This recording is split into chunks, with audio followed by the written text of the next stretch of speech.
Movie की शुरुआत होती है निक नाम के आदमी से, जिसे आज लग रहा था कि उसे प्रमोशन मिल जाएगा और वो काफ़ी खुश था। पर जब उसका बॉस आता है तो वो उसे डांटते हुए बोलता है कि इस साल की सेल्स काफ़ी ज़्यादा कम हुई है।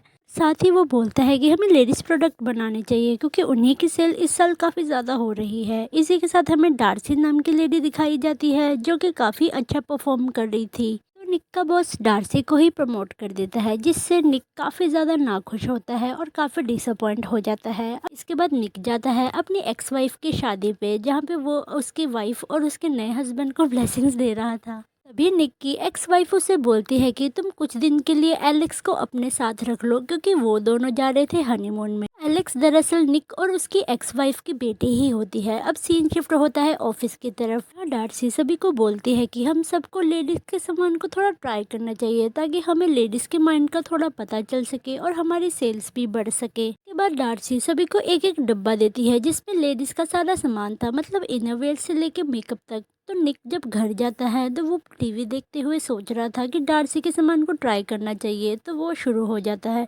सबसे पहले नेल पेंट वगैरह लगाता है, जिसके बाद वो वैक्स करने की कोशिश करता है, पर वो एपिक फेल हो जाता है, मतलब उसे काफ़ी ज़्यादा दर्द होती है। और फिर वो स्टॉकिंग्स ट्राई करने लगता है। तभी एलेक्स और उसका बॉयफ्रेंड आ जाता है, जो कि निक को ऐसी हालत में देखकर काफ़ी ज़्यादा शॉक हो जाते हैं। और एलेक्स अपने डैड को डांटने लगती है कि आप मेरे सामान के साथ कर क्या रहे हो, और वहाँ से गुस्सा होकर चली जाती है। इसके बाद निक अपने बाल सुखा रहा था कि तभी उसके टेबल पे रखी हुई पर्ल्स गिर जाती है। इस वजह से निक भी स्लिप होकर बाथटब में गिर जाता है और उसके हाथ का ड्रायर भी उसी पानी में आ जाता है, जिससे उसको एक जोरदार झटका लगता है। अगले दिन निक को जब होश आता है तो उसे अपनी मेड की मन की बात सुनाई दे रही थी, जिसे सुनकर वो काफ़ी ज़्यादा हैरान था। जिसके बाद वो तैयार होकर बाहर निकलता है और उसे बाहर भी लेडीज़ की मन की आवाज़ सुनाई दे रही थी, जिसे सुनकर निक काफ़ी ज़्यादा परेशान हो जाता है। उसके बाद निक जब अपनी जॉब में पहुंचता है तो वो अपने दोस्त से बताने की कोशिश करता है, पर उसका दोस्त इस बात को सीरियसली नहीं रहता। और फिर वो सब जाते हैं मीटिंग रूम में,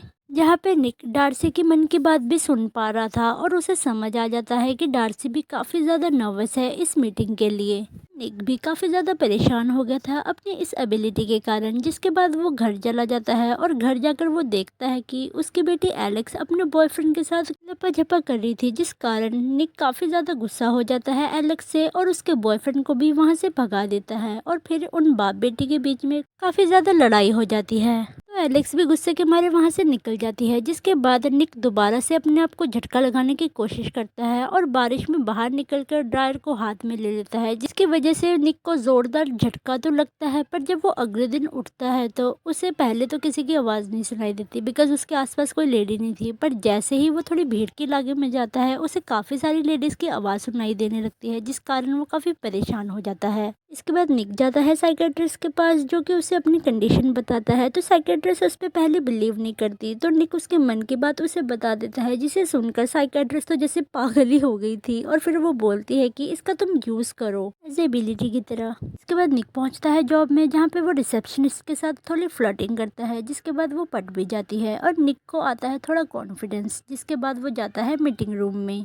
जहाँ पे वो डार्सी की मन की बात पहले ही सुनकर सभी के सामने उसका प्लान खोल देता है, जिससे सबको लग रहा था कि ये निक ही सोच रहा है। तो सभी निक की प्रेज करने लगती हैं और डार्सी को भी लगता है शायद निक और मैं सेम ही सोचते हैं। तो डार्सी भी निक से इम्प्रेस हो जाती है। अगले दिन से निक वहाँ जाना शुरू कर देता है, जहाँ पे ज़्यादा लेडीज़ है, और उनके मन की बातों को समझने की कोशिश कर रहा था। और साथ ही वो डार्सी के प्लान पहले ही चुरा लिया करता था, जिस कारण उसकी प्रेस ज़्यादा होने लग गई थी और डार्सी को सब साइडलाइन करने लग गए थे। ये सब देखकर डार्सी को कुछ समझ नहीं आ रहा था और धीरे धीरे डार्सी निक से प्यार करने लगती है। और एक दिन उसके मन में निक के साथ लपा-झपा करने का ख्याल आता है, जो कि निक भी सुन लेता है और निक काफ़ी घबरा जाता है, जिस कारण वो डार्सी को फटाफट वहाँ से भगा देता है।